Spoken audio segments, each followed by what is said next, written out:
YouTubers, Pastor Bob NCC. Well, I hope you guys are all enjoying this nice fall weather. Man, it's beautiful here in California. I love this time of year. Not hot, not cold. It's just perfect. It can stay like this all year long as far as I'm concerned. Well, listen, I want to talk to you for just a minute about fear. And you know, we all fear what we don't understand, but we especially fear the unknown. And I wanted to talk to you about the fear of Herod. And then we're going to tie it all together at the end. Herod had a great fear for John the Baptist. And this is what it says in Mark 6 through 20. It says, "For Herod feared John, knowing that he was a just man and holy, and observed him. And when he heard him, he did many things, and heard him gladly." So why in the world would Herod fear John? I mean, Herod's this king, and he has soldiers at his disposal. He can kill anybody he wants to kill. He has the power of life and death in his hands. Why would he fear John the Baptist? John literally didn't own anything except the clothes on his back. But yet Herod, this big king, feared him.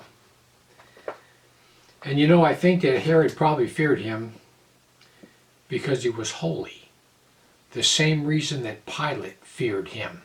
When Pilate was there and they wanted to condemn Jesus to death, he kept saying, "No, why? What wrong's he done?" And when he finally did have to condemn him, he washed his hands and he said, "I'm free of the blood of this man's hands." And the reason he did that, because back then you kill a holy person, you would get a curse on yourself. Pilate was afraid of that curse, and so was Herod. And another reason why Herod feared John is the exact same reason that when the wise men told Herod that a king had been born, why he sent his soldiers to kill all the young children 2 years old and under in Bethlehem, because he feared his throne being questioned by anybody. He didn't want any adversaries, any rivals coming up to his throne. And so that's why he feared John. Anyone who had followers was a threat to Herod's throne. But yet Herod, it says he loved to hear John. He said he would do things. So in other words, when John was in his dungeon and he would start hollering and preaching, Herod would probably sneak down there so he could listen to him. He loved to listen to him. He feared him, but yet he protected him at the same time, because Herod's wife hated John. Herod had taken his brother's wife, and John said, "It's not lawful for you to do that." So this lady, she wanted him dead. So Herod was protecting him also, because he knew he was a just man, didn't want any curses brought down on himself. And then finally one time at Herod's birthday, Herodias' daughter danced for them and pleased him very much, and he offered her half the kingdom. So she goes running off to her mother, and this is what she says, Mark 6, 24 to 26. "And she went forth and said to her mother, 'What shall I ask?' And she said, 'The head of John the Baptist.' And she came and straightway with haste unto the king and asked, saying, 'I will that you give me now by and by in a charger the head of John the Baptist.' And the king was exceedingly sorry, but yet for the oath's sake, and for the sakes of those that sat there, he would not reject her." So Herod's wife kind of outsmarted him on that one. But anyway, listen. Herod lived a life of absolute decadence, and he was a horrible human being.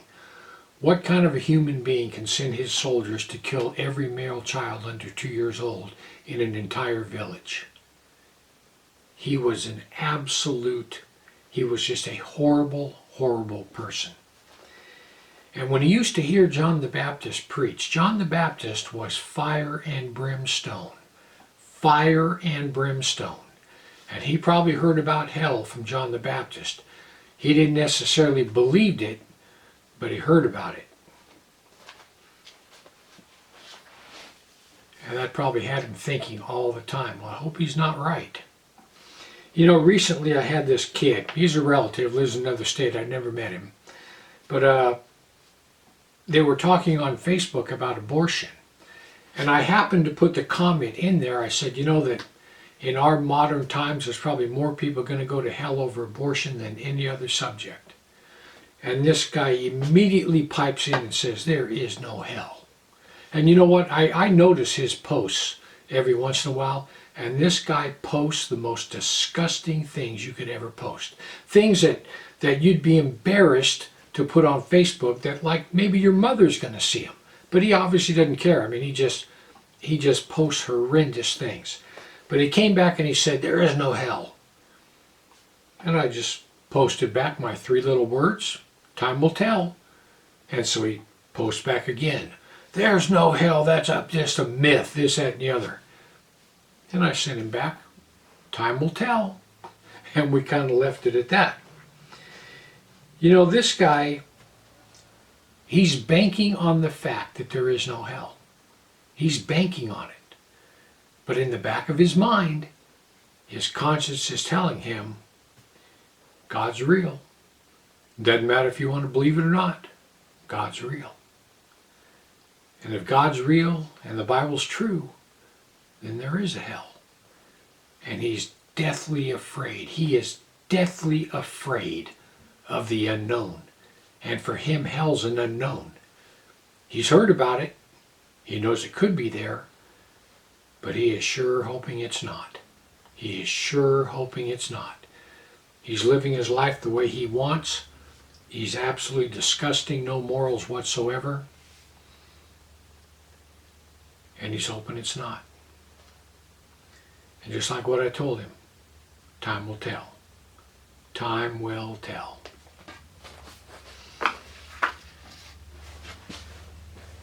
You know, Herod lived a life of absolute depravity. Absolute depravity. He was just one of the worst human beings to ever live. And one day, he gave a speech, and the people started saying, that's the voice of God and not a man. And he got all puffed up with pride. And it says his intestines, his inside was literally ate with worms. He was just ate with worms, and he just shriveled up and died. He found out on that day that there is a hell. He found out right then and there when he had to answer for all his crimes. Instead of fearing John the Baptist, he should have called him one day up out of the dungeon. He should have called him in and sat him down and said, hey, will you tell me what you know? What do you believe? That's what he should have done. Just like this kid on Facebook I'm talking about, what he should have done was he should have told me there wasn't hell. He should have said, well, what makes you think there's a hell? You know what I mean? Come at it with that attitude. Well, what makes you believe there is? Instead of just, there's not, that's crazy. Just like I told him, time will tell. Herod found out there was a hell, and this kid's going to find out one day there is a hell. People, listen. There's no reason to fear the unknown. There's no reason to fear what we don't understand. We have God. We have God Almighty, and perfect love casts out all fear. What if there is a hell? Well, you can bet there is. I know there is, because I believe the book. And I also know something else. I don't want no part of it. No part of it. I got out my Bible and I read. I thought, wait a minute. What if there is a hell? What if there is? I need to check into this. And I did. I got out the book and I read it cover to cover more times than I can count. I was looking for a loophole.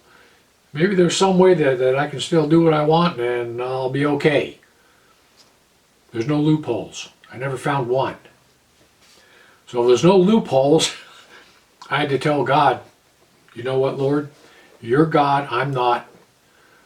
You sent your son Jesus to die on the cross to pay my sin debt. I accept that. And Lord, I give my life up. I turn it all over to you because I'm not going to hell. Anyway, I just want to give you something to think about. Heaven or hell, you choose. Just remember, once you take your last breath, it's a done deal.